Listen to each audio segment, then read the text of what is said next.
Está carregando. Já. Pessoal, boa noite. Estamos aqui mais uma vez, na nossa live do programa, do projeto Educação, Ciência e Saúde. Lembrando sempre que ciência não é opinião, né? E estamos aqui com uma pessoa muito querida e muito especial para mim, que é o professor, nosso colega da UENF, Tiago Venâncio. E digo que é uma pessoa muito querida e muito especial, não só por ser um cara muito bacana, que eu gosto muito, mas porque ele é cria da UENF. Então, ele fez graduação, bacharelado lá em Biologia, e mestrado na UENF, e depois fez o doutorado numa das maiores universidades do país, se não a maior, que é a USP, em Bioinformática. Então, eu estou aqui, deixa eu ver aqui a minha cola, Então, ele é doutor em Bioinformática pela USP, fez o pós-doutorado no NIH, que é o maior, um dos maiores, se não o maior instituto de saúde dos Estados Unidos na área de ciências da saúde. Então, ele desenvolveu pesquisa em genômica, bioinformática, biologia dos sistemas, sobre uma perspectiva evolutiva. Então, ele tem interesse na aplicação de métodos computacionais na análise de dados de larga escala, chamado Big Data, visando elucidar os mecanismos evolutivos e bioquímicos que regem os sistemas celulares complexos.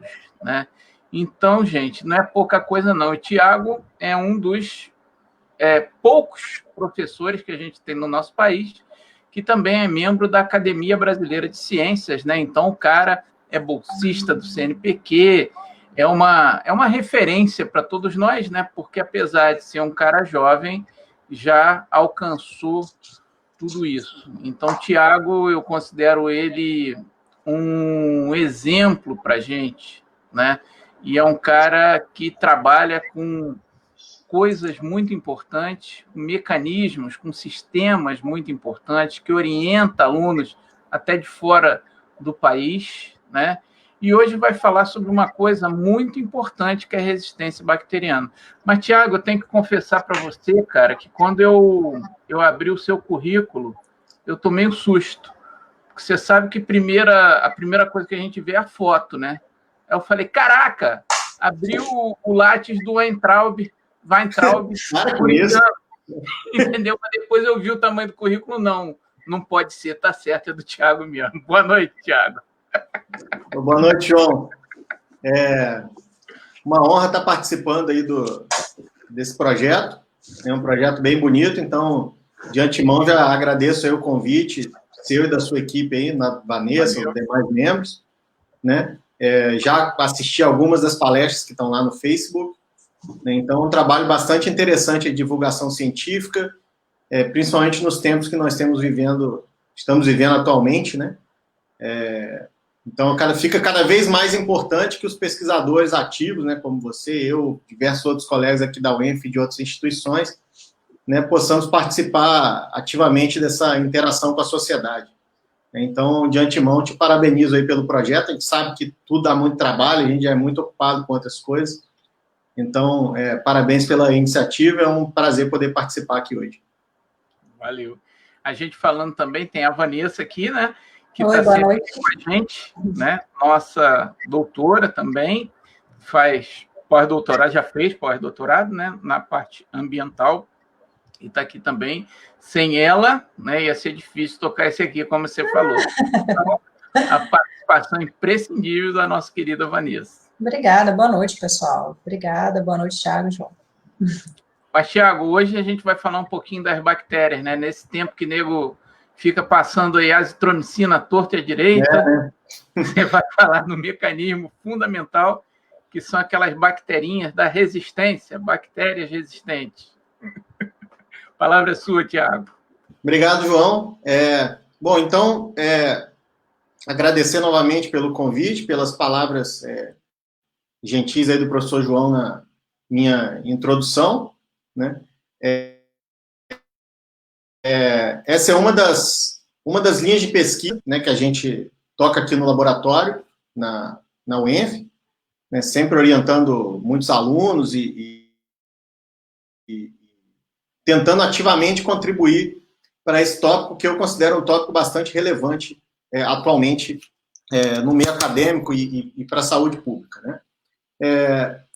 Bom, então hoje eu vou tentar passar por 3 tópicos principais, né? O primeiro deles eu vou falar do problema da resistência bacteriana, depois eu vou falar dos antibióticos, né, uma geral sobre os mecanismos de ação e de resistência, né, como que as bactérias evoluem em resistência a esses antibióticos, né? E depois eu vou falar um pouquinho de análise de DNA e investigação de resistência bacteriana, né? E nessa última etapa eu vou, obviamente, enfatizar nas nossas contribuições, né? Fazer um pouco da divulgação aí do nosso grupo de pesquisa e das atividades que a gente tem feito aqui no Norte Fluminense.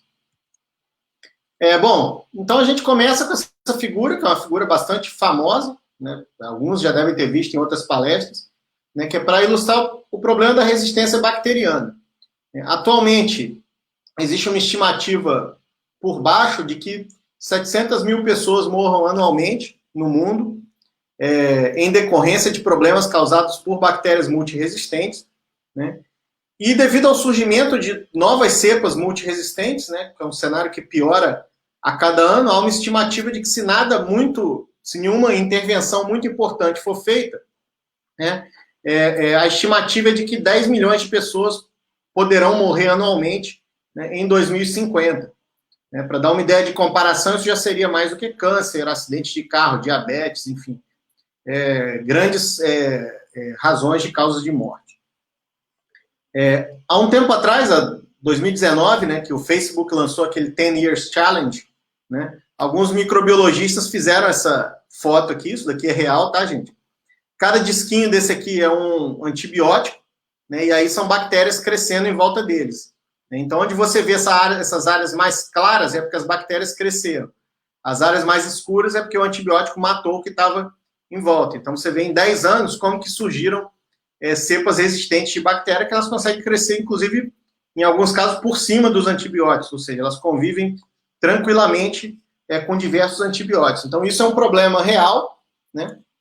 Várias dessas bactérias causam um problema seríssimo, principalmente nos ambientes hospitalares, né? Então, de forma bem simplificada, pessoal, como que surge uma bactéria resistente ao antibiótico? Né? Primeiro, a gente tem que entender que as bactérias elas vivem sempre em grandes populações, né? São muitas células bacterianas, de várias espécies, às vezes misturadas, né? Então, existe uma competição natural entre elas, né? Seja por recursos, seja com uma delas matando as outras. Tanto que boa parte dos antibióticos que a gente usa hoje, na verdade, foram identificados originalmente em bactérias. Eles são parte de um arsenal que as bactérias usam para matar as outras, né? Então, o que acontece? Quando a gente usa um antibiótico, a gente coloca uma pressão muito forte em cima dessa população, onde todas as bactérias suscetíveis, ou boa parte das bactérias suscetíveis vão morrer, que são essas amarelinhas, né? E as bactérias resistentes, são essas vermelhinhas, vão sobreviver. Então, você cria uma pressão de seleção aqui artificial, onde você tende a selecionar as bactérias resistentes, né? E se os antibióticos são usados de forma inadequada, como são amplamente utilizados hoje, né, a gente tem, ao longo do tempo, né, rapidamente um domínio de cepas resistentes, né, de diversas espécies de bactérias. Então, isso é um problema que pode surgir rapidamente e tem surgido rapidamente. Bom, vou passar um vídeo bem rápido da Harvard, né, da Harvard Medical School. Isso aqui é uma mega placa de Petri, né, onde a gente cresce bactérias. Esse experimento foi feito no laboratório. Essa placa foi segmentada em 9 pedaços, e o experimento começa das pontas, né? As duas pontas é onde a gente tem menos antibiótico. Então, tem 0 antibiótico nas pontas, você vai aumentando 1, e aí você vai multiplicando por 10 depois disso. 10 vezes mais a concentração daqui, 100 vezes mais, e no meio 1000. Né? Então, esse experimento começa, né? Vocês vão ver que as bactérias crescem rapidamente nas extremidades, né? Aqui a seta indicando a concentração. Vocês veem que as bactérias crescem rapidamente nas extremidades. Essa área, quanto mais clara for a área, mais está crescendo bactéria. Quando elas chegam na vizinhança entre as concentrações dos antibióticos crescentes, você vê que demora mais. Aí surge uma bactéria resistente. E ela vai crescendo. Ela começa a dominar o o próximo território muito rápido, porque não tinha competição. E surgem outras bactérias independentes. Vocês veem que elas surgem em pontos independentes. E elas vão dominando essas regiões da placa de Petri, porque o meio de cultura tem muito recurso, né? Tem muita fonte de carboidrato, fonte de carbono, ela vai crescendo ali. Aqui vocês veem que já está no 100, concentração de 100 vezes. Ela vai parar aqui na vizinhança e depois vai começar a invadir a parte do 1000, que é a parte da concentração de antibióticos mais alta, né? E isso pode acontecer, gente, dependendo da bactéria, dependendo do antibiótico, uma questão de semanas, né? Então você vê aqui, ela já está colonizando a parte do 1000, e pela análise de imagem você consegue mapear onde esses clones, onde essas bactérias resistentes surgiram. Então você vê aqui várias mutações independentes e os clones surgindo e dominando a placa. Aqui os créditos, pesquisadores de Harvard, eu achei fantástico. Esse é um dos melhores experimentos que eu já vi do ponto de vista visual, para demonstrar um problema real, né? E como que os antibióticos funcionam, pessoal? A gente tem aqui, antibióticos são moléculas bioativas, né? Eles vão atuar em diferentes locais da célula, né? Aqui está uma simplificação de uma célula bacteriana. Então, você tem antibióticos que vão agir, por assim dizer, na parte de fora da bactéria, que seria a parede celular e a membrana, né? Então, você tem os beta-lactâmicos, que talvez sejam os mais famosos, né? Que atuam nessa capa da bactéria, né? Ele impede que ela seja sintetizada adequadamente, deixa a célula mais frágil. Nós temos antibióticos que afetam a síntese de vitaminas importantes, né? Como as sulfonamidas. Você tem antibióticos que impedem que as bactérias repliquem o seu DNA, ou seja, impede que a bactéria consiga se proliferar, né? O exemplo aqui conhecido são as quinolonas. Você tem uma série de antibióticos que inibem a síntese proteica, né? Não só as bactérias, mas praticamente todos os organismos dependem de síntese proteica para sobreviver, é um dos processos mais essenciais. Então, a inibição da síntese proteica em bactéria também é um alvo comum de antibiótico, né? E aí você tem dentro dessas categorias os macrolídeos, tetraciclinas, enfim, tem várias categorias aqui de antibióticos que atuam. Então, tem alguns outros alvos, menos usuais, mas essas são as principais categorias dos antibióticos que a gente tem hoje, né? E as bactérias, obviamente, como elas não vão ficar paradas, elas têm diferentes mecanismos, né, com que elas podem resistir a esses antibióticos, né? Esses mecanismos são bem diversos, né? Então vou dar exemplos aqui. A bactéria o antibiótico pode entrar na célula e ela ter uma proteína na membrana que joga o antibiótico para fora. Basicamente funciona como uma bomba que joga o antibiótico para fora. Ela pode ter mutações que vão impedir ou diminuir a entrada do antibiótico na célula, né? Você pode ter alterações em proteínas da bactéria que vão conseguir converter esse antibiótico em moléculas mais simples, né? E aí essa modificação, ela pode tanto inativar o antibiótico totalmente ou deixá-lo menos tóxico, ou você pode ter modificação nos alvos desses antibióticos dentro da célula. Então eles entram, a bactéria tem uma mutação em alguma proteína interna dela que é o alvo desse antibiótico e o antibiótico deixa de funcionar. Então esses são alguns dos principais mecanismos pelos quais as bactérias evoluem resistência. Então, pessoal, a gente tem um cenário se desenhando no mundo hoje que é considerado uma tempestade perfeita, né? Por que é uma tempestade perfeita? A gente tem aqui embaixo as duas figuras que eu já tinha mostrado anteriormente, né? E em cima a gente tem uma coisa mais cíclica, né? E como que esse ciclo funciona, né? Eu gosto de começar por aqui. Estima-se que 50% dos antibióticos prescritos para humanos, né, são prescritos desnecessariamente. Então, você já tem uma quantidade enorme de antibióticos sendo consumidos pelas pessoas sem necessidade. Então, você volta àquela imagem lá do começo de como a bactéria resistente surge. Você põe uma pressão de seleção onde você está impondo praticamente o surgimento de resistência, né? Você tem um uso super abusivo atualmente de antibióticos na agricultura, né, principalmente na criação de frangos e porcos, né? Então, você cria nos ambientes naturais também bactérias, nos ambientes naturais, nos ambientes agrícolas, você cria bactérias resistentes, e aí, dependendo da condição daquela criação, essas bactérias podem cair em rios, podem cair em lagos, podem ser transportadas para outras fontes na própria carne, né, no consumo da carne. Existem algumas práticas de manejo para evitar a formação de resíduos, para utilizar fertilizantes à base das fezes desses animais. Então, esses fertilizantes também podem carregar essas bactérias resistentes para as plantas, enfim. Então, você tem um ciclo aí, onde tem bactéria resistente surgindo o tempo todo, né? Então, temos a fonte humana de prescrição inadequada, temos o uso na agricultura, né? E temos aí os ambientes hospitalares, onde a gente também tem práticas muitas vezes inadequadas de higiene, né? Acho que a maioria de vocês já devem ter visto pelo menos uma delas dentro de algum ambiente hospitalar. Então, além desses problemas, de você ter, de um lado, um micro-organismo, que é a bactéria, que evolui resistência muito rapidamente, muito eficiente nisso.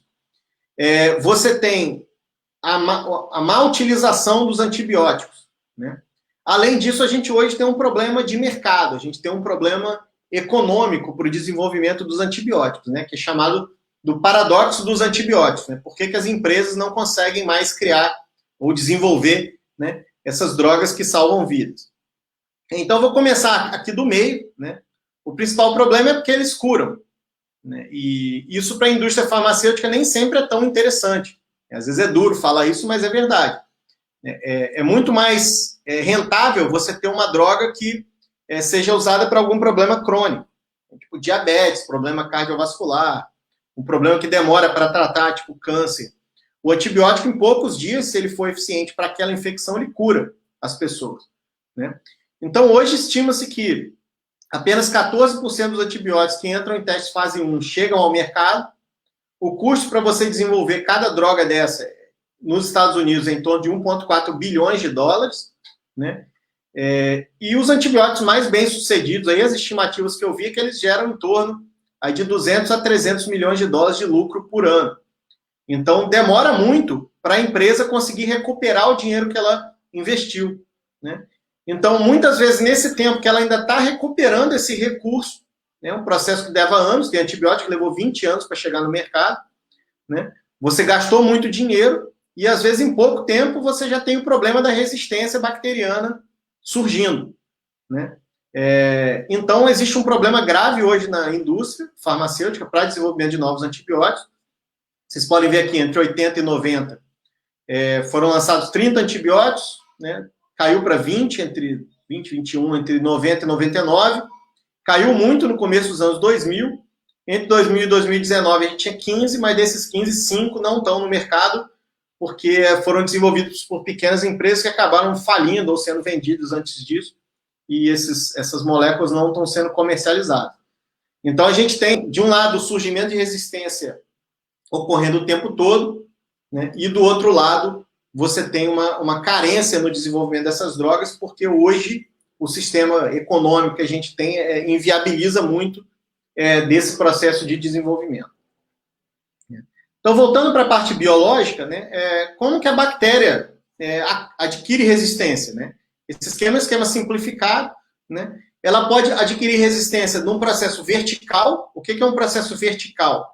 Você tem uma bactéria que ela tem uma mutação nova, ela não depende de nada exógeno, né? E essa mutação nova confere uma resistência que vai ser passada quando essa bactéria se dividir. Ou você tem um processo que é o mais comum, né, de evolução horizontal. O que é a evolução horizontal em bactérias? É quando ela recebe DNA exógeno. Esse DNA exógeno ele é adquirido por 3 processos distintos, que são chamados de conjugação, que é quando a bactéria recebe plasmídios de outra, ou seja, você tem uma bactéria suscetível azulzinha, ela recebe um plasmídio, esse vermelhinho aqui, que é um pedacinho de DNA que carrega genes que deixam a bactéria azul resistente. Então, esses plasmídios podem ser espalhados rapidamente, então essa bactéria azul se torna resistente imediatamente, né? Não é um processo gradativo se essa bactéria conseguir adquiri-lo, né? Isso pode também ser transmitido por fagos. O que são fagos? Essencialmente são vírus que atacam bactérias, né? Esses fagos eles vão modificar o DNA da bactéria com o DNA dele, né? Vocês já devem estar enjoados de coronavírus, enfim. Mas também tem vírus que atacam bactérias, né? Então, esse fago ele vai atacar essa bactéria e ele leva DNA de outra bactéria junto com o DNA dele, né? Então, ele vai transferir DNA de outras fontes para uma bactéria que era suscetível, ela se torna resistente. E você tem um processo de transformação, né? Que em algumas situações as bactérias podem capturar DNA livre do ambiente, inclusive de outras bactérias que morreram ou que jogaram DNA para fora. Então, Esses são os 3 principais processos pelos quais a bactéria adquire DNA, né, e isso é muito importante para a evolução das bactérias como um todo, né, e do ponto de vista de saúde, de surgimento de resistência, é um processo perigoso, porque uma bactéria suscetível, agora ela pode ser resistente amanhã, né, um processo mais ou menos imediato, né. Então, para eu explicar direitinho como que as mutações do DNA e essa captura de DNA externo funciona, né, no contexto da resistência, vocês precisam entender primeiro o que é DNA. Né? O DNA está no centro do dogma central da biologia molecular. Aqui está o Watson e Crick, né, que descobriram a estrutura do DNA, né, a dupla hélice aqui no meio. Esses caras ganharam o prêmio Nobel já há muitos anos, em 53, se eu não me engano. Né? O DNA é uma molécula-chave nesse processo, né? Uma molécula-chave na vida, né? Ela pode ser usada tanto para processo de replicação, ou seja, quando o DNA é copiado, sempre que a bactéria vai se dividir, ou uma célula nossa vai se dividir, o DNA inteiro precisa ser replicado primeiro, né? Para você ter uma célula igual. O DNA ele também tem os genes dentro dele, né? E aí esses genes podem ser transcritos, ou seja, a transcrição é um pedacinho do DNA vai produzir RNA. E o RNA, na grande maioria das vezes, vai produzir proteínas, e as proteínas são as moléculas que executam a maior parte das funções nos sistemas biológicos, nas células, tanto nas bactérias quanto nas nossas células. Né? Óbvio, tem alguns RNAs que são funcionais, mas, de maneira geral, esse é o fluxo de informação, né, do genoma para a execução de função na maioria das células. Bom, então o que é o DNA, gente? O DNA é uma série de letrinhas, né, A, T, C e G, né, repetidas milhões de vezes, né? No caso de uma bactéria, né, um genoma, né, a coleção de todo o DNA de uma bactéria, em geral, tem entre 2 e 6 MB. O que é isso? São entre 2 e 6 milhões de letrinhas, milhões de ATCGs numa ordem que faça sentido, óbvio, não é uma ordem aleatória. Né? E dentro desses 6 MB, você tem diversos genes. Né? E aí varia, tem bactérias que têm 2.000 genes, tem bactérias que têm 5.000 genes, tem bactérias que têm 7.000 genes. Então, a gente não vai entrar muito nesse detalhe aqui. Mas só para você entender como os genes, vocês entenderem como os genes estão dispostos numa molécula de DNA. Então, gente, grosso modo, o DNA é como se fosse uma planta para a construção de um organismo. Quando você olha a planta de uma casa, você sabe ali o que você vai ter que fazer para construir aquela casa. A diferença é que nos sistemas biológicos eles não são engenheirados. Então, tem partes dessa planta que você não entende exatamente como ela funciona. Mas a planta está lá. A receita para você construir aquela célula está lá. Bom, o DNA dos organismos, ele muda muito pouco, né? Então, a diferença, o que faz a diferença entre os estágios de vida de um determinado organismo é quando e em que quantidade esses genes serão ativados ou desativados. Então, se você olhar o DNA da lagarta, é igual ao DNA da borboleta. No entanto, elas são muito diferentes estruturalmente. Por quê? Porque você tem uma série de genes que são ligados e desligados aqui, que são diferentes daqui. A mesma coisa a gente observa numa semente e numa árvore secular, né? O DNA delas é igual, né? E você vê também no desenvolvimento, desde a fertilização, né, humana, até o surgimento de um bebê, por exemplo, e isso vai ao longo da vida. Né? Então, se você pegar dentro do mesmo corpo a célula do seu dedão do pé e uma célula da sua língua, ou uma célula especializada do fígado, né, o DNA dela não vai ser igual, mas ela tem funções diferentes. Né? Então, você depende constantemente de ativação e inativação de genes específicos. Né? Você tem programas que precisam ser ligados e desligados a todo momento. Né? E como que a gente faz para descobrir essa série de letrinhas, né, pessoal? Já há algumas décadas a gente tem instrumentos que sequenciam o DNA, né? Eu não vou entrar nos detalhes desses instrumentos ainda da química, mas esse era um processo muito caro até 2 décadas atrás. Né? Aqui você tem um custo por megabase de DNA, né? Muito cuidado com Agora eu não preciso mais pedir tanto cuidado com essas escalas, porque o pessoal se acostumou já com coronavírus, de exponencial, enfim. Mas aqui está numa escala exponencial, né? Log aqui, e você tem o custo para sequenciar 1 megabase de DNA, ou seja, para sequenciar 1 milhão de bases de DNA. Esse custo foi caindo, né, ao longo do tempo, com a evolução dos instrumentos, enfim, dos kits, né? E houve um momento de ruptura, né, aqui, onde você viu uma queda muito abrupta, que foi quando surgiram os instrumentos de sequenciamento chamados de segunda geração, né, do fabricante mais conhecido, Illumina. Alguns autores chamam de Next Generation Sequencing, ou sequenciamento de próxima geração. Eu gosto mais de segunda geração. Então, aqui você tem uma quebra, você tem um desenvolvimento de uma tecnologia que ela é disruptiva. Isso acontece em diversas áreas, né, para pegar televisão, por exemplo. É como se aqui fosse o surgimento das TVs mais flat, comparados com a TV de tubo, né? Você tem uma tecnologia que não é uma simples evolução da outra. Você tem uma tecnologia que ela é totalmente diferente, ela substitui a outra. E quando você tem essas quebras, você vê esse tipo de padrão em diversas áreas. O sequenciamento dos genomas, ou seja, a descoberta da sequência de DNA completa ao longo das décadas, ganhou bastante destaque no meio científico, né? Aqui eu botei só algumas capas de Science e Nature, de sequenciamento de genomas. Então, você tem alguns aqui que são muito famosos, né? Tipo o genoma da galinha, o genoma humano, o genoma do rato, o genoma da drosófila, que é uma mosca da fruta, que é um bom modelo para estudos em laboratório. Você tem o primeiro genoma feito no Brasil, que é o genoma da Xylella, aqui, que causa o amarelinho nas plantas de laranja. A Xylella é uma bactéria, né? Então, óbvio, tem muito mais do que esses aqui, né? Isso aqui é só um exemplo de como isso foi ganhando importância ao longo do tempo, né? Por que esses artigos ganharam tanto destaque nos seus respectivos anos, né? Porque era muito difícil e muito caro, como eu mostrei aqui, sequenciar os genomas. Eles foram publicados principalmente nessa fase aqui. Então, dava muito trabalho sequenciar genoma. E aí, em 2008, né, mais ou menos naquela época da ruptura, alguns autores importantes começaram a questionar, né, o que você faria se você pudesse sequenciar tudo, né? Porque isso aqui foi uma quebra de paradigma, né, pessoal? Até então, quando a gente pega essas capas aqui, são organismos que foram escolhidos com muito cuidado. Vamos sequenciar a drosófila, porque é um bom modelo, o genoma humano, óbvio que somos nós, o rato, porque é um bom modelo para estudar mamíferos. Então, eles foram escolhidos com muito cuidado. Quando você tem uma possibilidade de sequenciar tudo, isso é uma mudança total da forma de pensar das pessoas da área. Esses instrumentos também diminuíram de tamanho, né? Esse aqui é um sequenciador chamado Minion, ou Mini-Ion. Ele é do tamanho de um pouquinho maior do que um pendrive, né? Você liga ele no USB do seu computador. Ele custa aí em torno de $1.000 e cada kit de sequenciamento em torno de $700. Então, ele é muito portátil, já foi levado para muitos lugares.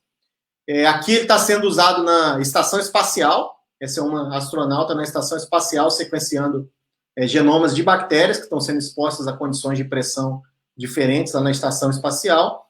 Eles também foram levados, por exemplo, para centros de epidemia na África para acompanhar a epidemia do ebola, por exemplo, em tempo real na África, né?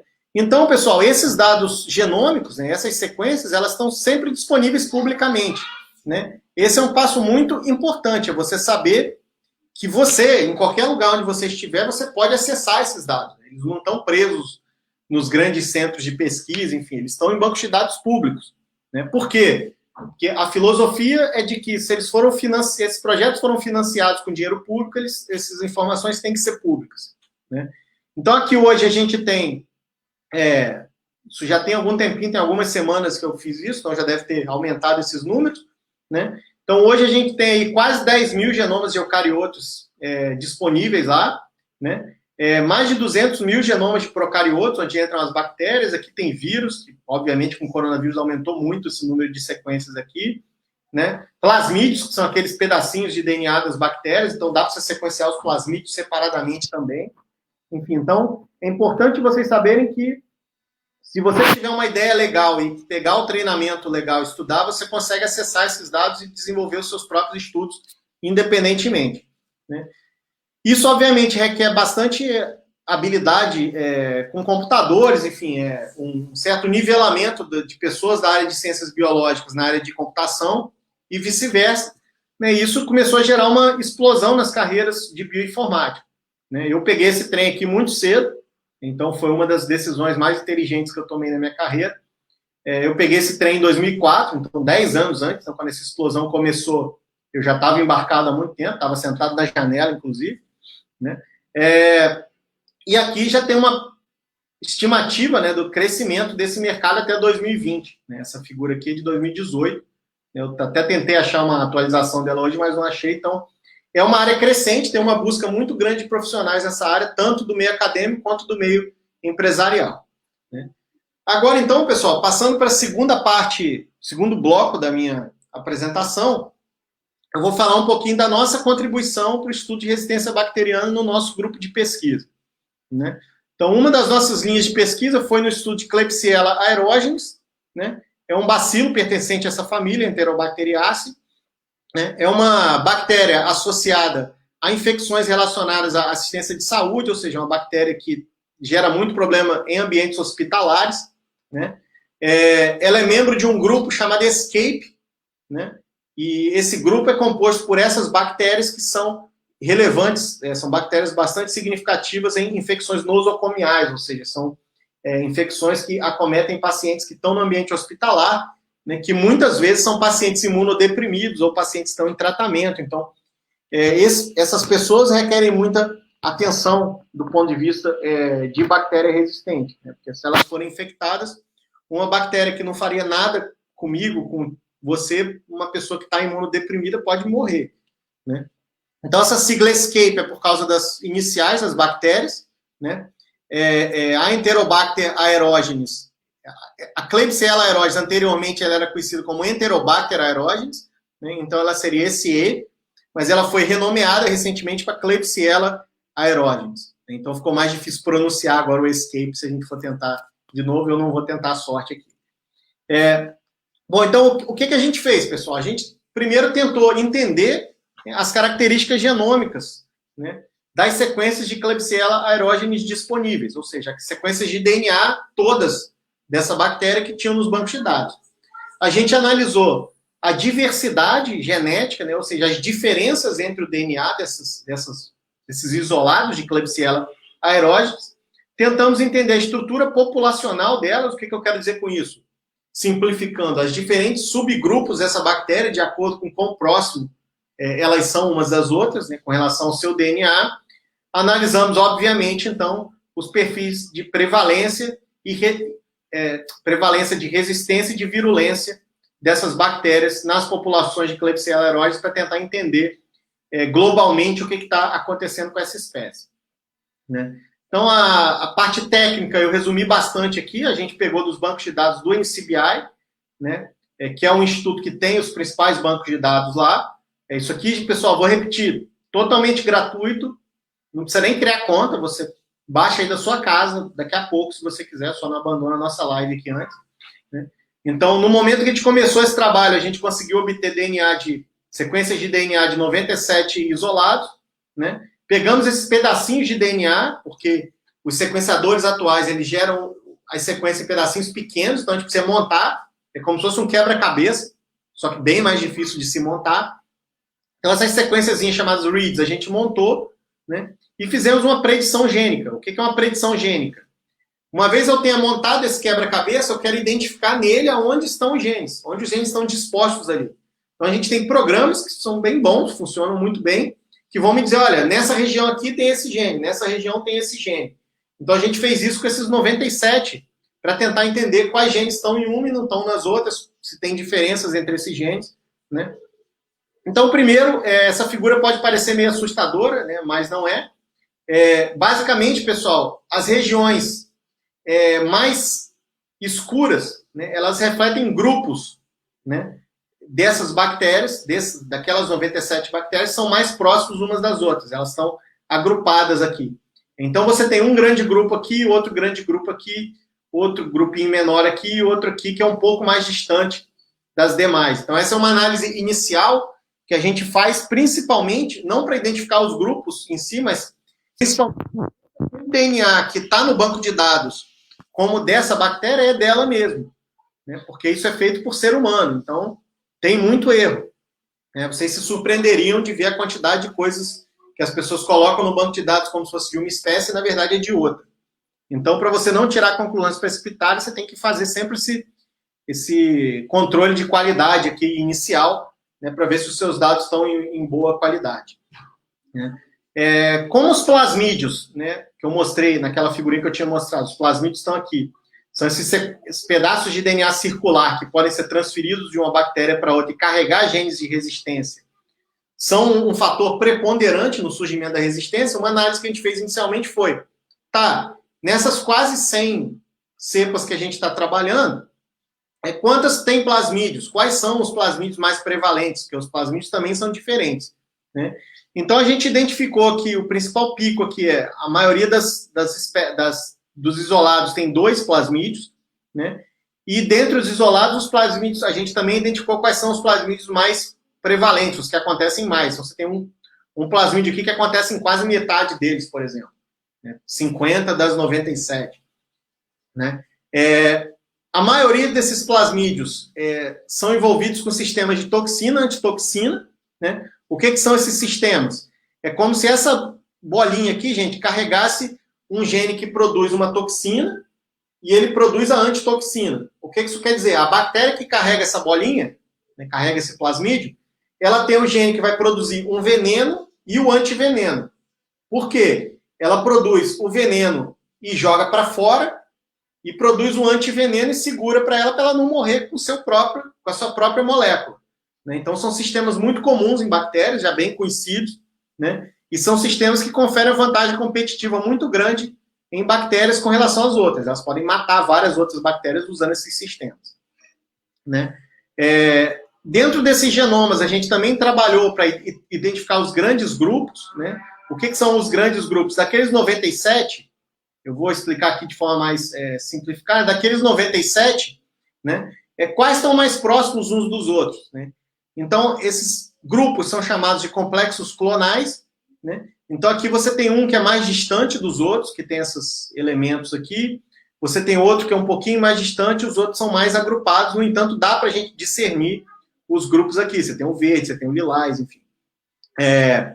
Então, a gente identificou um core-genome aqui desse tamanho. O que é o core-genome? Né? É o número de genes que está presente em todas as 97 cepas, em todos os 97 isolados dessa bactéria. Ou seja, esses genes parecem ser essenciais para essa espécie, parecem ser essenciais para o estilo de vida dessa bactéria, né?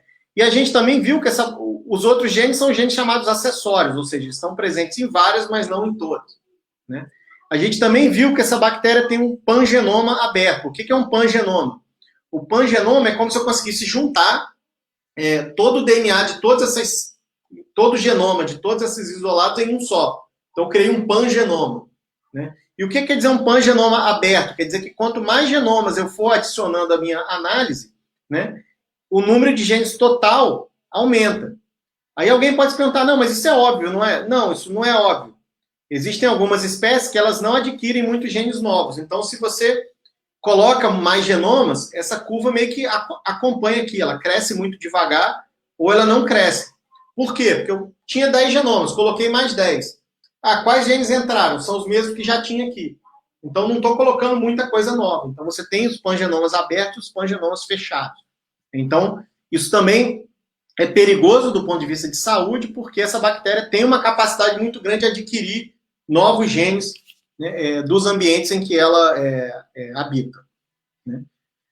Então, nós conseguimos identificar esses complexos clonais aqui, né, são 10 complexos clonais, né, que estão marcados aqui, alguns estão marcados aqui nessa figura, né? Não vou entrar muito em detalhes desses números, mas esses números são como se fossem subgrupos, né, dentro dessas espécies, e eles estão ligados, se eles forem muito parecidos, subgrupos muito parecidos. Isso não quer dizer, essas bolinhas menores não quer dizer um isolado, né? Ela pode ser um grupinho de isolados, né? E uma das contribuições do nosso trabalho foi identificar 2 complexos clonais novos, né? Que é o complexo clonal 9 e o complexo clonal 10, que são esses aqui. Eles não eram conhecidos até o nosso trabalho publicado em 2019. Eram conhecidos os outros 8 complexos clonais. Nós usamos, então, esses complexos clonais, esses grupos de isolados, né, para procurar os genes de resistência. Então, aqui você tem um código de cores, né, cada cor dessa é para um antibiótico, né, e você tem um complexo de cores onde diz, esse complexo clonal que tem 16 isolados de Klebsiella aerogenes tem essas frequências aqui de genes que conferem resistência para esses antibióticos, né? Ah, mas por que isso é relevante? Bom, vamos pegar um exemplo marcante aqui. Você tem o complexo clonal 10, que foi um dos que nós descobrimos, tem uma prevalência muito alta de genes de resistência para aminoglicosídeos, né? Ou seja, se eu tenho um mecanismo para identificar essa bactéria lá na ponta da linha, e muitos hospitais já têm isso no mundo, inclusive alguns no Brasil, se eu consigo identificar essa bactéria lá na ponta da linha, eu consigo já, obviamente tem que ter um sistema para isso, né? Um sistema para informar o médico. Olha, não prescreva aminoglicosídeos para esse sujeito, porque você tem uma chance grande dessa bactéria já ser resistente a aminoglicosídeos. Ah, mas isso é uma coisa geral da espécie? O médico pode perguntar. Não, porque você tem aqui outros complexos clonais, por exemplo, 2, onde você não tem, a gente não identificou gene de resistência a aminoglicosídeos aqui, né? No entanto, ele tem uma prevalência mais alta de gene de resistência a macrolídeos. Então, é um sistema, né, de agrupamento dessas bactérias que tem uma implicação direta na ponta da linha, se você consegue identificá-las eficientemente. Bom, além dos genes de resistência, a gente também trabalhou um pouco os genes de virulência, né? Então, resistência é diferente de virulência. Isso a gente tem que entender. Você pode ter uma bactéria, você pode encontrar com uma bactéria, ingerir no seu alimento uma bactéria que seja super resistente a tudo, né? E aí você vai ficar morrendo de medo se eu te disser que tem isso na sua comida, mas, no entanto, ela não é virulenta, ou seja, ela não tem outros atributos na sua fisiologia que tornem ela perigosa no seu organismo, né? Então, dentre esses genes de virulência, né, quais que eu posso enfatizar? Nós temos genes de formação de biofilme. O que é um biofilme? São quando bactérias se juntam para formar tipo uma película, né? Isso no ambiente clínico é complicado, porque esses biofilmes podem se formar em catéteres, no canto do chão do hospital, enfim, em diversos instrumentos hospitalares, por isso eles têm que ser, essa é uma das razões de você ter que ter uma esterilização tão séria nos ambientes hospitalares. Você tem proteínas ou estruturas da capa da bactéria que ajudam na aderência ao hospedeiro. Toda bactéria, para infectar eficientemente, ela precisa se grudar em alguma coisa, para você reconhecer estruturas, né? Você tem produção de cápsulas, ou seja, estruturas que vão proteger essa bactéria dos diversos ataques que ela encontra dentro do nosso corpo, né? Seja de outras bactérias no intestino, principalmente, seja no sistema imune, né? Você tem produção de siderófilos, que são moléculas que ajudam a bactéria a capturar ferro, né? Ferro é um nutriente importante, né? Então, se a bactéria consegue capturar muito ferro para ela consegue deixar isso em falta para as outras que estão competindo com ela e consegue crescer mais rapidamente em algumas situações, né? Regulação de sistemas secretores. O que são sistemas secretores? São sistemas complexos nas superfícies das bactérias que permitem que ela se grude a outra célula e injete proteínas e outras substâncias dentro daquela célula. Então, esses sistemas secretores são importantes para a sinalização bacteriana, para que ela consiga colonizar, né, algumas partes do nosso corpo. E produção de toxinas, né, principalmente para matar competidores, né? Então, a gente procurou, dentro da Klebsiella aerogenes, a gente também identificou uma frequência bem diferente. Então, você tem grupos, em essência, você tem 2 grandes grupos, que a gente chamou aqui de cluster A e cluster B, né? Então, você tem o cluster B, onde você tem um número muito maior de genes de virulência, né? E o cluster A, onde você tem menos genes de virulência. E também existe um padrão aqui na distribuição por complexo clonal. Então, você vê aqui que esse grupo que tem muitos genes de virulência, majoritariamente, você consegue dizer que eles são do complexo clonal 3, do complexo clonal 1 e alguns do complexo clonal 10. Né? Já que os que têm menos, eles são um pouco mais dispersos, não tem um padrão muito claro dos complexos clonais. Então, esse tipo de informação, junto com as dos genes de resistência, podem ajudar, né? E já tem bancos de dados orientados para profissionais de saúde, né? Onde esse tipo de dado auxilia na tomada de decisão mais eficiente, né? Então, a gente, resumindo aqueles dados em 2 gráficos aqui, né? Desse lado aqui, né, estão os genes de resistência a antibióticos, desse lado os genes de virulência. E o que a gente vê nesses grandes padrões aqui, né? A frequência de genes de resistência ela cai muito rápido, então quer dizer, você tem poucos isolados dessa espécie que tem muitos genes de resistência, ou seja, que potencialmente são os caras que são mais resistentes a muita coisa. Então, quer dizer, para esses a gente recomendaria os antibióticos mais modernos, e você tem outros onde praticamente não tem gene de resistência, né? Então, esse tipo de dado ele pode ser usado conjuntamente, né? Tanto na área de saúde quanto na pesquisa básica para estudar quem são esses genes, quais são as funções moleculares deles, né? Então, o trabalho ele tem 3 grandes linhas de contribuição, né? A Klebsiella aeroide tem um pangenoma aberto, ou seja, ela adquire mais genes do ambiente, né? E de outras bactérias que estão ali vizinhas a ela, então isso pode ser perigoso, né? Existe uma diversidade muito grande dentro dessa espécie, ou seja, complexos clonais diferentes, a gente identificou 2 novos. Como ela adquire muitos genes do ambiente, a gente não descarta que existam outros complexos clonais ainda, então precisaríamos explorar mais essa espécie, precisaríamos a comunidade como um todo sequenciar mais genomas dessa espécie para investigar isso, né? E um perfil diferenciado entre complexos clonais de genes de resistência e virulência, né? Ou seja, isso é uma boa notícia, porque a gente pode tentar identificar os antibióticos mais adequados de acordo com o complexo clonal que a gente identificar, né? Então, além dos estudos das funções desses genes e da evolução bacteriana, que é o que o nosso grupo tem mais interesse, eu costumo sempre dizer, é um problema muito importante, mas a nossa pesquisa é em cima da bactéria, né? Nós estamos mais interessados na evolução das bactérias, né? No entanto, a gente tem sempre esse sonho, né? A gente sempre vislumbra, né? Que os nossos resultados sejam usados, né, em estratégias de diagnóstico e monitoramento. Né? Já tem vários países que usam esse tipo de dado genético, né, para fazer monitoramento de cepas resistentes, né? Isso também se aplica em virologia, né? Vocês podem ver que a China identificou tão rapidamente o coronavírus por causa disso. Tem um sistema de monitoramento de patógenos muito eficiente e muito grande, né? Já se discutiu isso muitas vezes, que se essa epidemia tivesse surgido num país mais pobre ou mais desorganizado, né, que não a China, e a gente ia levar muito mais tempo para descobrir, o vírus ia se espalhar muito mais rápido, e a pandemia que a gente tem hoje podia ser muito pior. Então, é importante esse monitoramento de patógenos, onde eles estão surgindo, obter o DNA e sequenciar rapidamente para ver com o que a gente está lidando.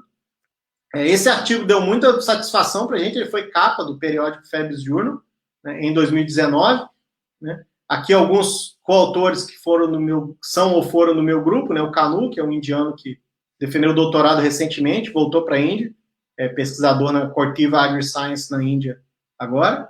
O Emanuel, que é meu estudante de doutorado no programa de bioinformática da UFMG, e o Francis Ney, que é estudante de doutorado do programa de biociência e biotecnologia.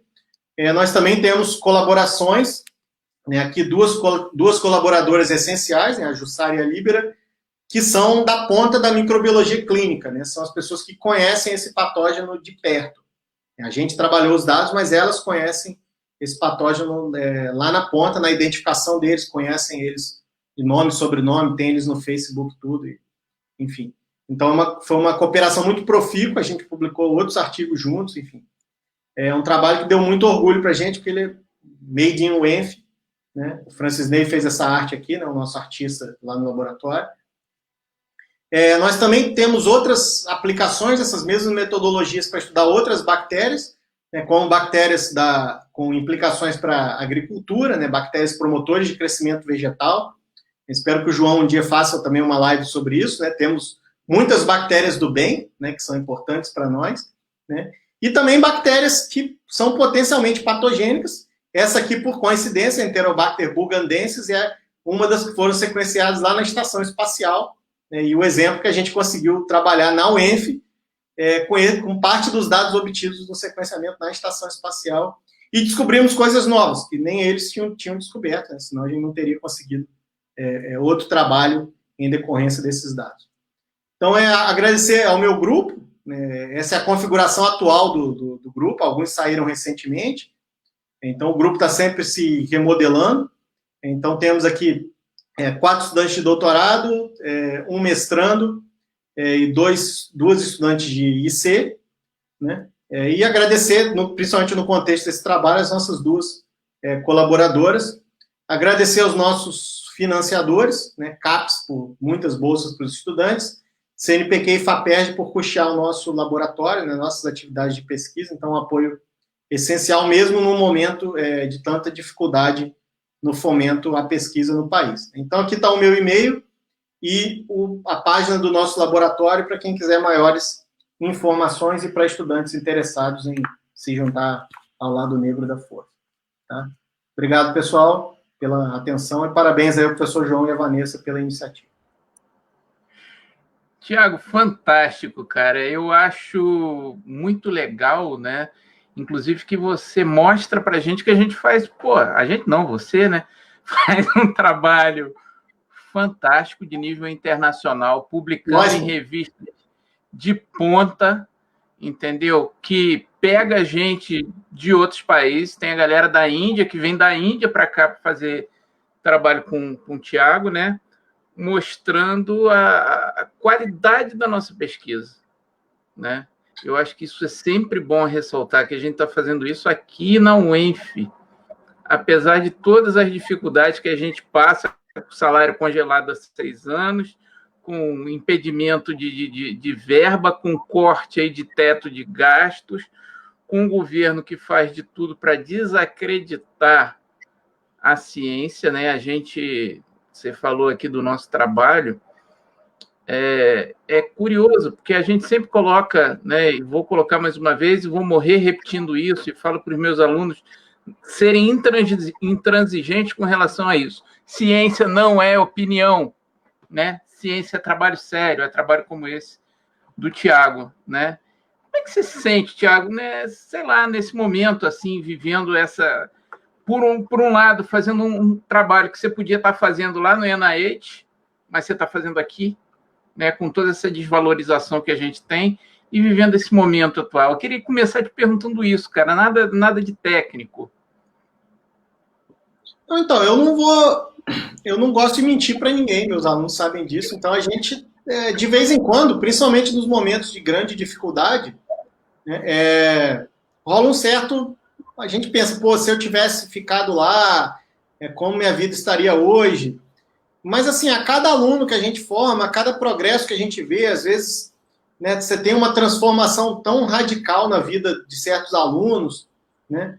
Então, eu tive um pesquisador que foi muito amigo meu, que um dia ele falou isso para mim. Ele falou, cara, você não...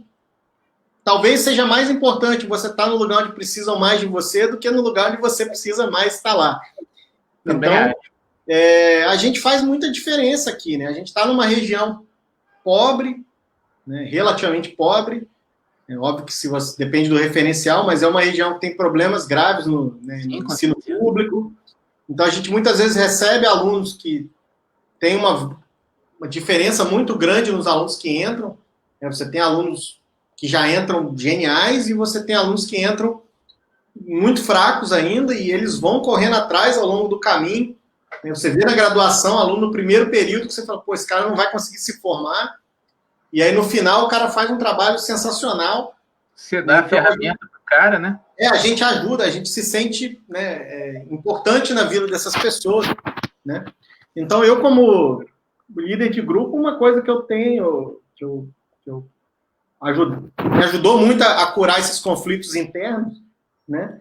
Foi quando eu comecei a perceber, isso já tem vários anos, que você também pode se realizar através dos outros, né? Você também se realiza através dos seus alunos, né? Com certeza. Então, se você para pensar estritamente o grupo de pesquisa, se você tivesse no NIH, obviamente eu teria um grupo muito mais competitivo, né?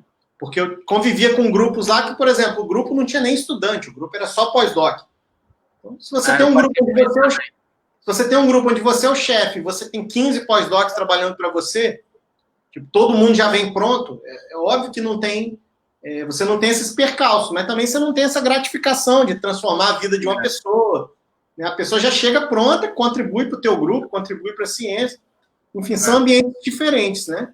A questão é que na universidade você está sempre, o seu grupo está sempre em reconstrução, né? Porque você pega o estudante, forma o cara, e o cara ele vai arrumar um emprego, vai seguir a vida dele, enfim.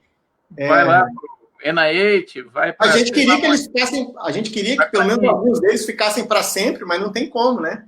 Então eles vão saindo e enfim, com essa dificuldade de concurso também, de bolsa, a gente não consegue fixar nem as pessoas mais competitivas, às vezes, né? Mas eu acho interessante a gente ter essa... Como é que eu vou dizer? Esse propósito, né, Tiago? Porque, como eu falo, eu também fiz meu sanduíche nos Estados Unidos, na Universidade de Illinois. E lá era um laboratório que você tinha tudo. E como você tinha, era 99% de pós-doc, né? Qual era o propósito daquele laboratório? Produzir, cara. Não era nem dar resposta a uma pergunta, né? Era produzir.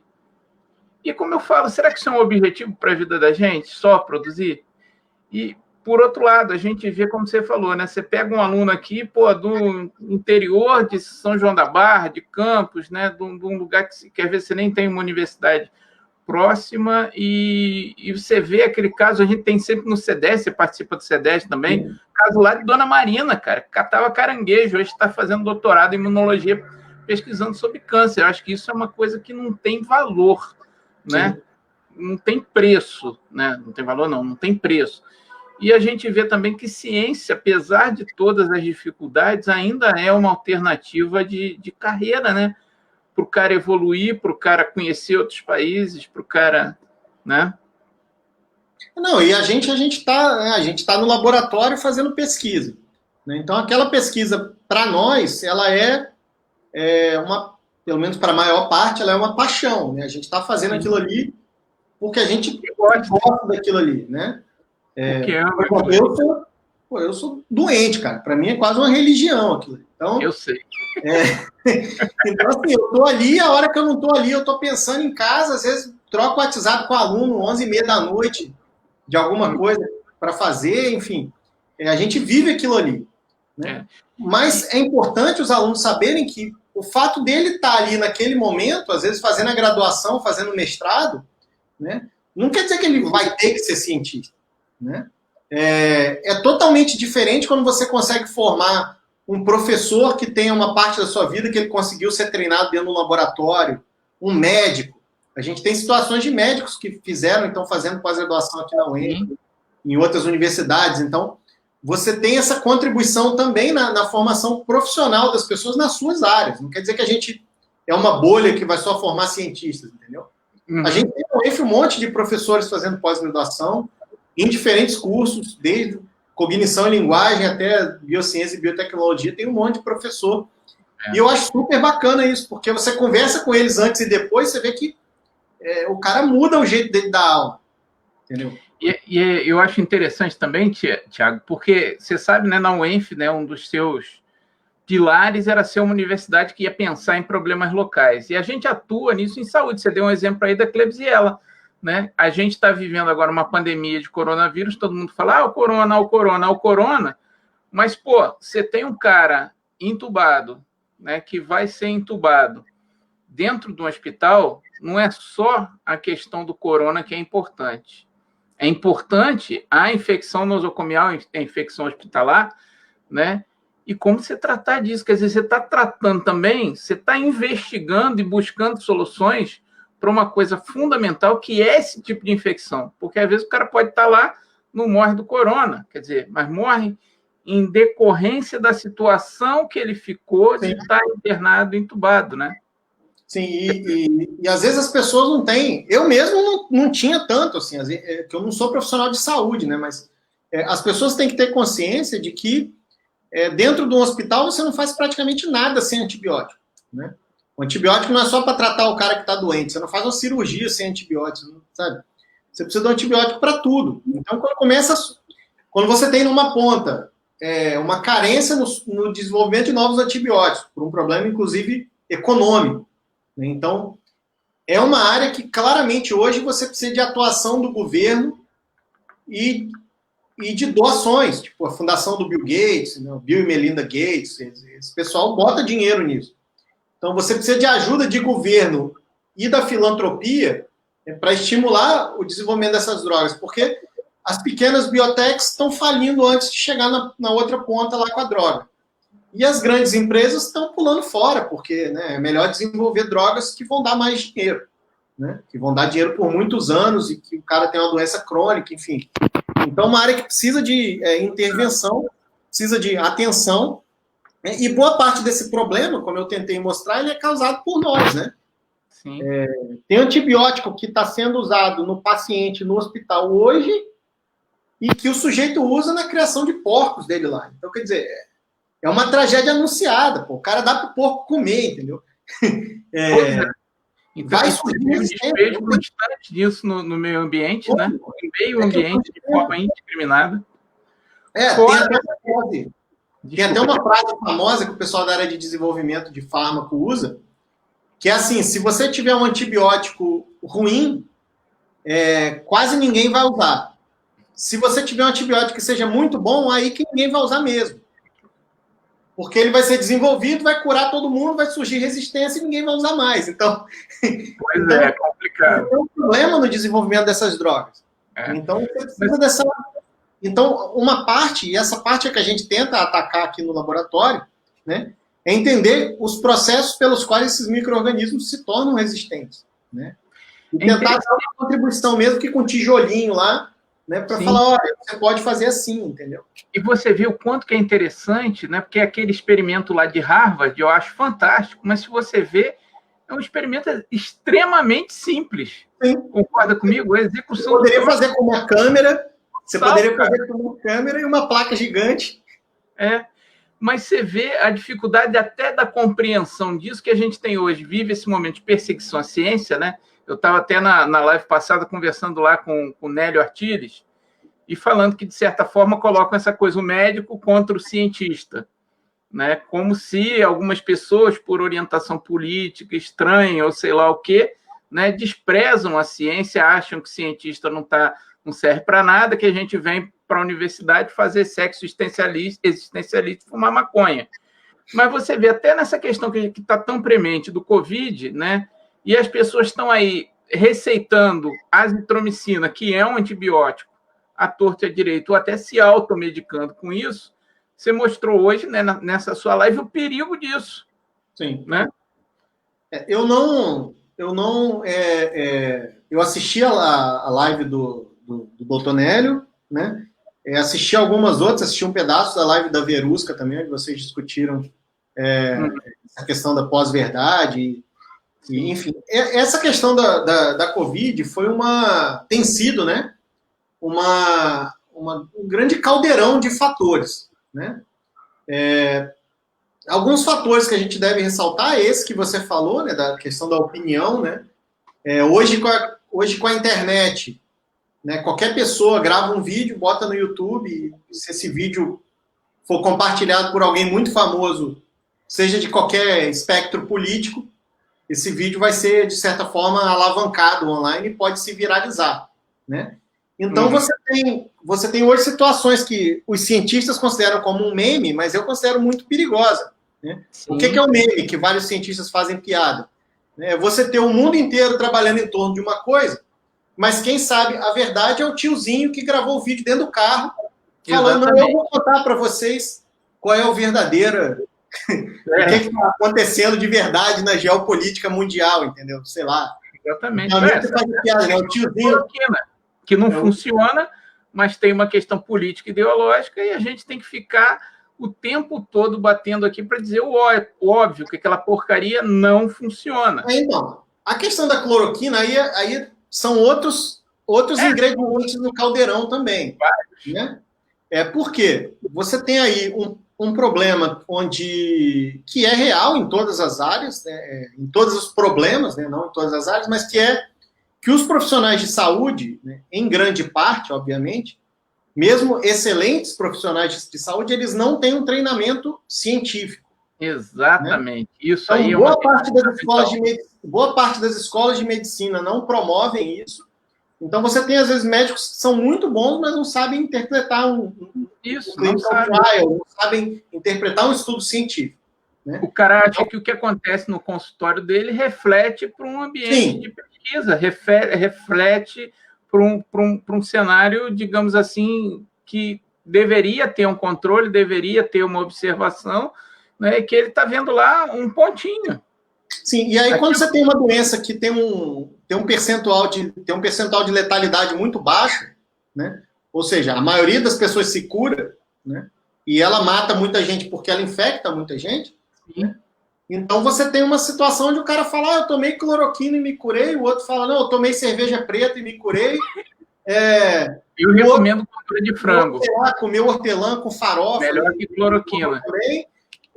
Então, e aí você mostra para esse sujeito e fala, não, olha aqui, você tem um estudo com 10 mil pacientes, com controle duplo cego, tudo, e o cara fala, não, mas na minha realidade prática funciona, então é assim.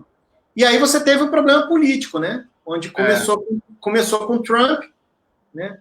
Só que o Trump, né, ao contrário daqui, né, o Trump é muito bem assessorado, né? Tem o Anthony Fauci lá, o cara é muito fera, né? E você vê que o Trump rapidamente desistiu desse troço. Tanto eles desistiram. Aí eu gosto de conversar com os meus amigos que são simpáticos a essa ideia sobre isso. Eu falo, cara, você acha que os Estados Unidos iam mandar uma parte significativa do estoque de cloroquina deles para cá se esse troço funcionasse? Eles iam guardar tudo eles. Então, assim, rapidamente, quando o Trump desistiu, eles falaram, não, vamos ajudar o Brasil, toma tudo aí, leva esse troço. Vê se eles estão mandando a vacina, deles para cá. Né? Mas você vê como é que a coisa é enlouquecida a nível de ideologia, né? Porque o Trump mandou a galera lá, não, então você toma desinfetante que deve matar o vírus. E os caras lá oh, meu Deus, esqueci o nome. Da Anvisa de lá, esqueci.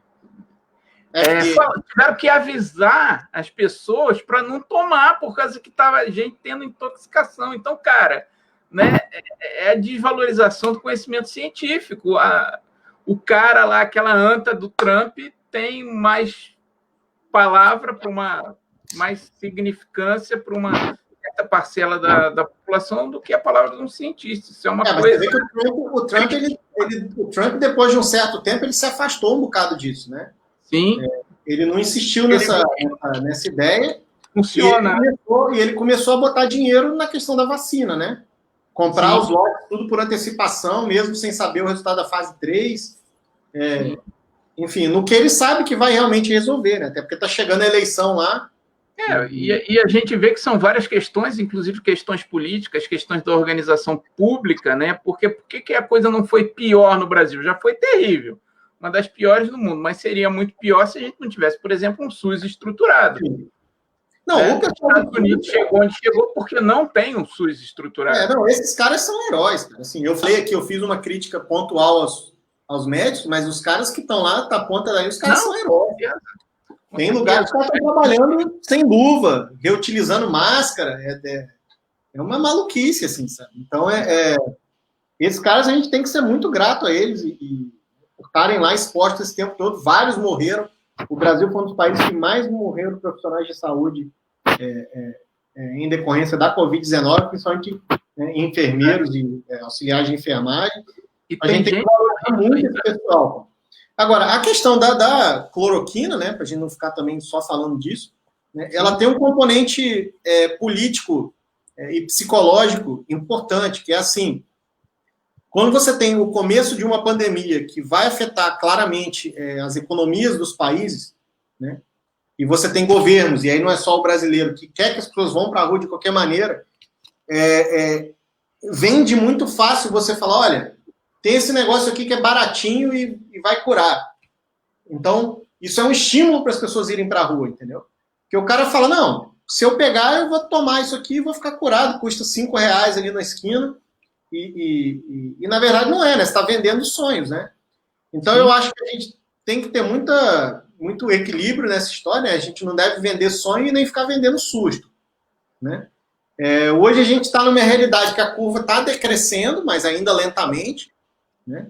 Ela está decrescendo, a gente ainda deve esperar. Não sou infectologista, não vou pagar de infectologista, como tem um monte de gente.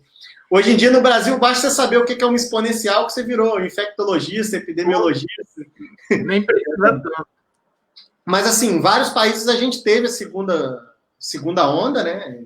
Inclusive em outras epidemias, então tem que ter cuidado. Né? Então tem que continuar tendo os cuidados até ter uma vacina eficiente. A gente deve ter algumas, eu tenho esperança que a gente tenha algumas vacinas que mesmo que não 100%, mas que a gente tenha pelo menos umas 3 vacinas aí até fevereiro, março, que possam aliviar um pouco a nossa situação, né, cara? Ninguém aguenta, né? Isso é muito sofrimento. Mais uma vez, a solução vai vir da ciência, né, Tiago?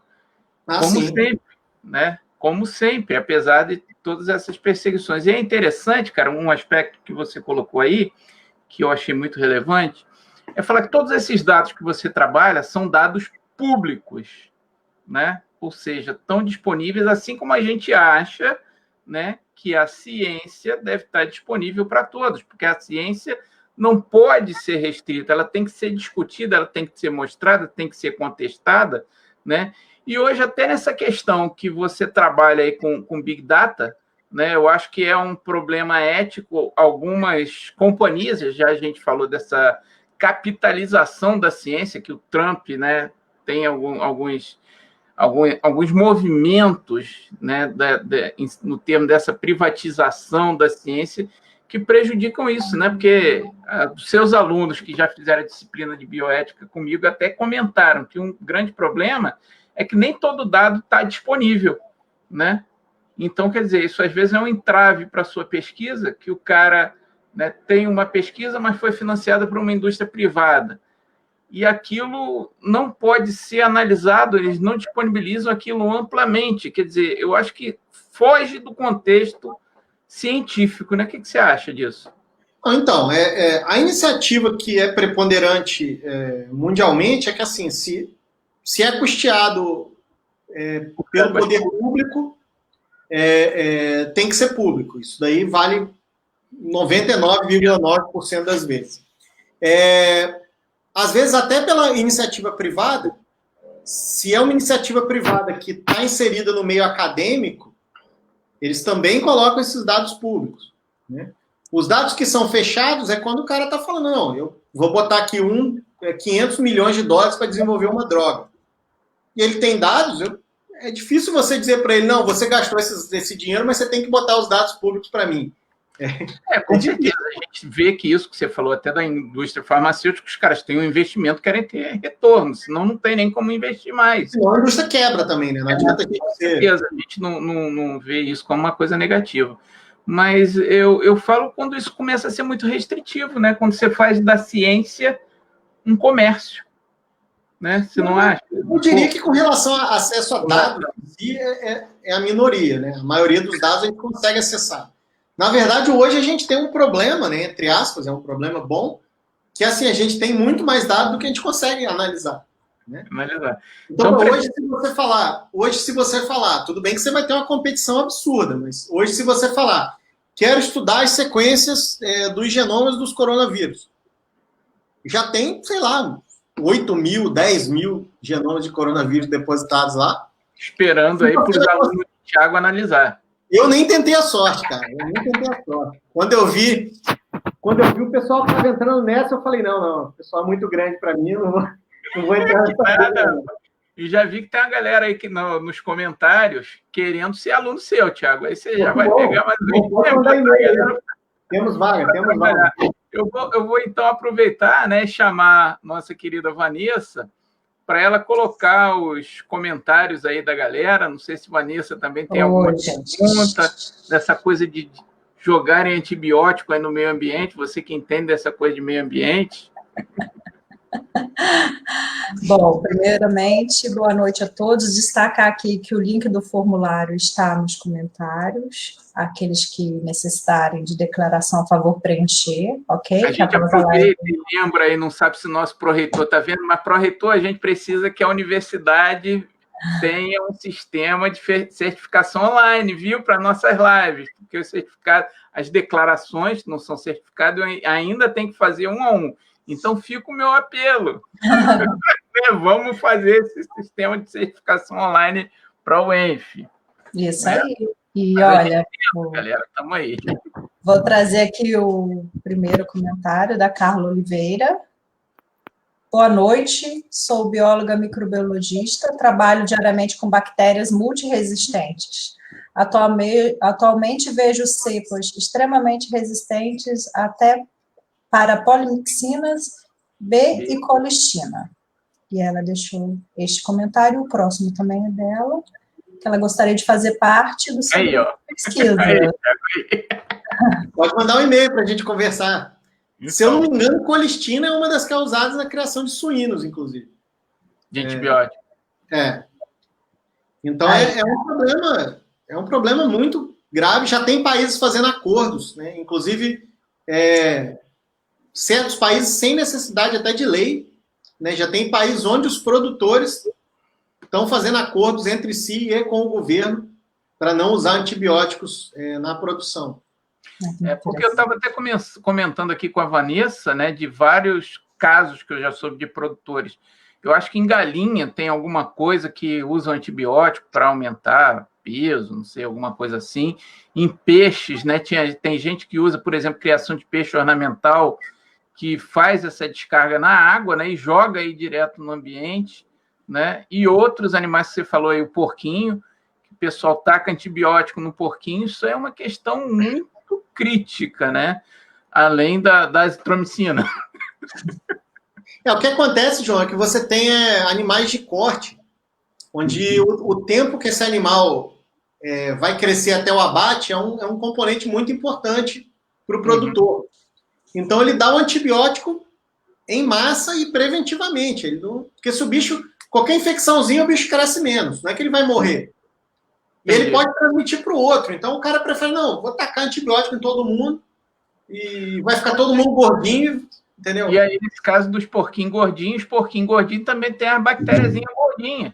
Sim. E essas bactérias gordinhas vão deixando seu legado aí no meio ambiente. Vão chegar em algum lugar. Tem um monte de bactéria resistente. Daqui a pouco, meu amigo, você pegou uma infecção, dançou, porque não tem antibiótico. Pode ser, cara. Acontece muito que boa parte dessas bactérias, ainda bem, né? Boa parte dessas bactérias não são patogênicas, nem para nós e nem para o porco. Elas se tornam resistentes ao antibiótico e ficam lá. O problema é que no ambiente elas vão carregando esse DNA para lá, entendeu?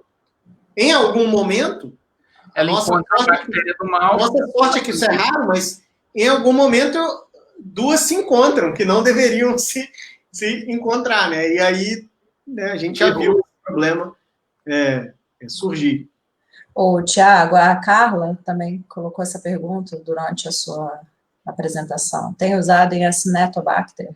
Tem bastante sequência já de Acinetobacter também. Nós nunca trabalhamos com essa bactéria no laboratório, né, mas se tiver alguém, a gente tem interesse também.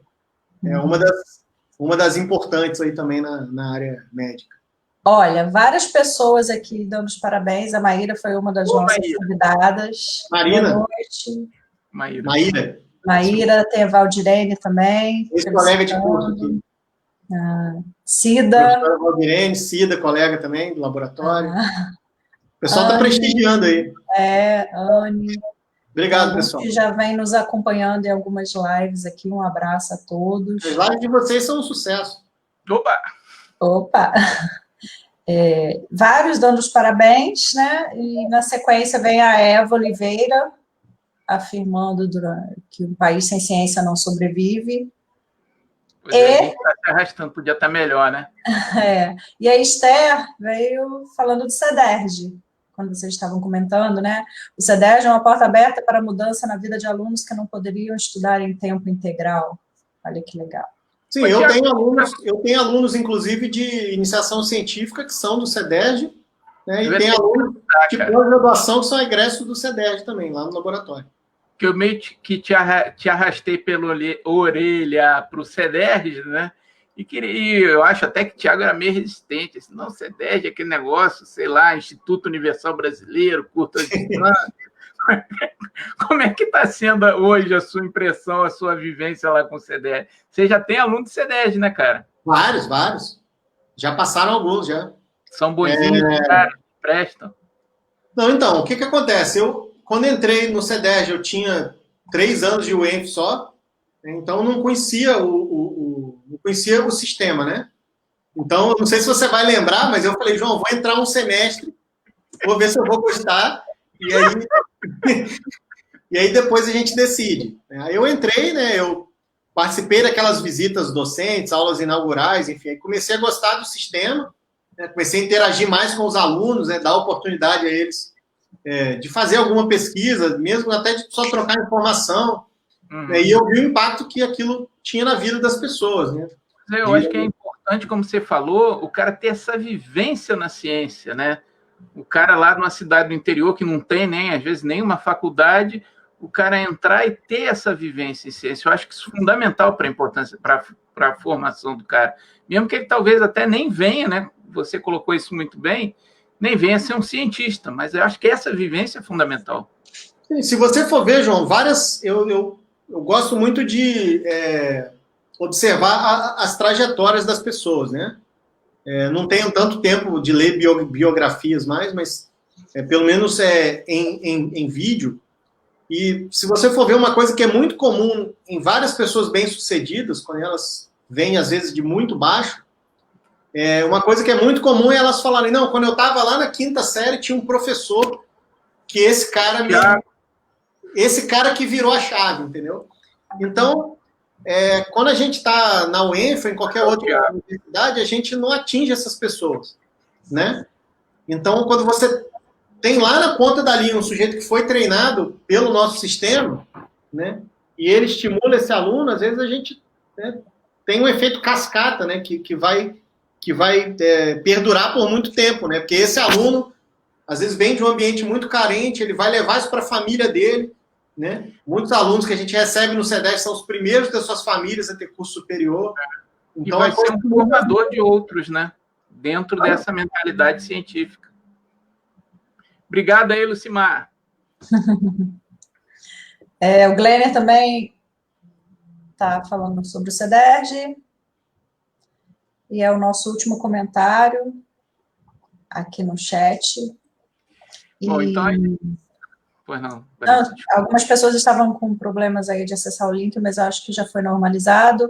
E só chamando atenção para essa questão que vocês estão falando do CEDERJ, né? É uma forma do ensino superior atingir regiões que a gente antes não tinha como acessar. Eu tenho vários exemplos de ex-alunos, que eu já fui tutora no CEDERJ, que hoje em dia são professores no IFE, no próprio CEDERJ, né, de suas cidades. Então, é muito bom, igual o Thiago falou, a gente vê a trajetória de alguns. Não, né? Continuar. Tem a professora do meu laboratório. Pois é, então são vários exemplos, assim, quando a gente vê que um pouquinho que a gente faz contribui, né, isso dá uma sensação muito boa. Tem uma outra pergunta aqui chegando. Vocês fazem, Esther, algum trabalho ou pesquisa tentando identificar o conhecimento das pessoas do interior sobre microbiologia? Não, seria um trabalho mais de extensão, que eu acho que seria de interesse, assim, eu toparia participar. Talvez se o João coordenasse, eu seria o assessor dele. Eu seria o assessor dele aí nesse... Rapaz, a gente tá precisando de mais gente para fazer trabalho na universidade, porque a gente que trabalha já faz tanta coisa junto, né? Eu posso ser o Aspone nesse projeto. Tá bom, vou pensar. Acho que eu não mereço essa honra não, Thiago, mas vamos pensar no caso. Não, extensão eu estou tentando começar, rapaz. Eu sou totalmente calouro em atividade de extensão. Aí, Thiago, chegou um comentário recente. Parabéns, Thiago. Fiquei até com vontade de entender mais suas pesquisas. Estou à procura de um orientador para o mestrado. Vou entrar em contato.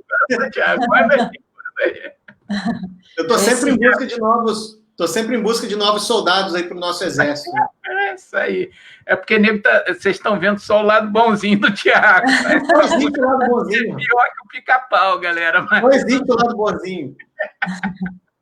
Ô, Thiago, a gente está chegando, então, ao final dessa live, né? Pô, fantástico estar aqui conversando com você, mas uma hora, infelizmente, a gente tem que acabar, né? Sim. Então...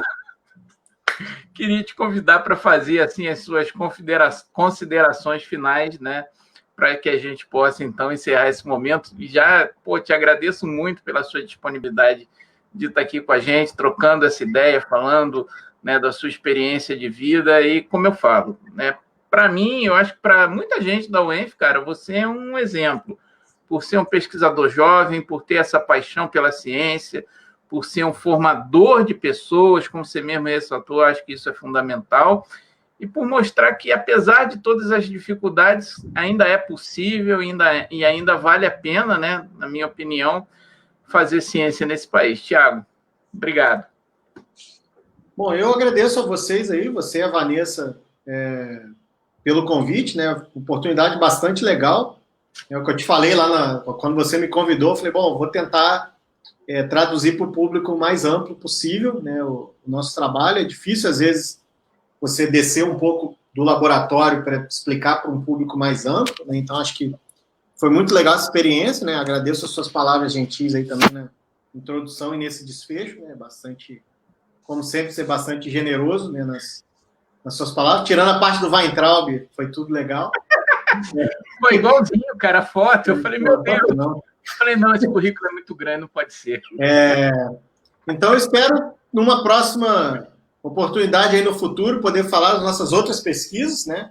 Como a gente tem também coisas com plantas, enfim, a gente tem uma gama de pesquisas enorme dentro do laboratório, né? Então, dá bastante trabalho e tem bastante oportunidade também para os alunos que gostam dessa parte tecnológica, né? De colocar coisas de tecnologia com biologia juntos, né? Dá um caldo bem legal.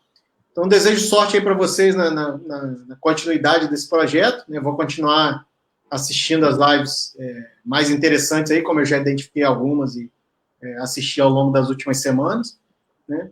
E gostaria também de encorajar, né, os alunos a continuarem, porque é uma oportunidade muito boa para conhecer as pesquisas que a gente vem desenvolvendo aqui na região e conhecer até possíveis oportunidades dentro da universidade, né, cuja importância a gente já discutiu bastante aqui. Então, obrigado, boa noite aí para vocês. Então é isso aí, galera. Quem quiser, né, procura aí o Tiago. Quem sabe ele não abre uma vaguinha para vocês. Eu tenho certeza. O João tem que endossar. O João não endossar, eu não abro, não. Galera, obrigado mais uma vez, todo mundo que esteve aí com a gente até agora. Obrigado pela paciência, tá? Até a próxima live. E não esqueçam, ciência não é opinião. E vamos em frente aí. Obrigado a todos vocês. Tudo de bom, galera. Fiquem com Deus e até a próxima. Boa noite. Até mais. Tchau, pessoal. Boa noite.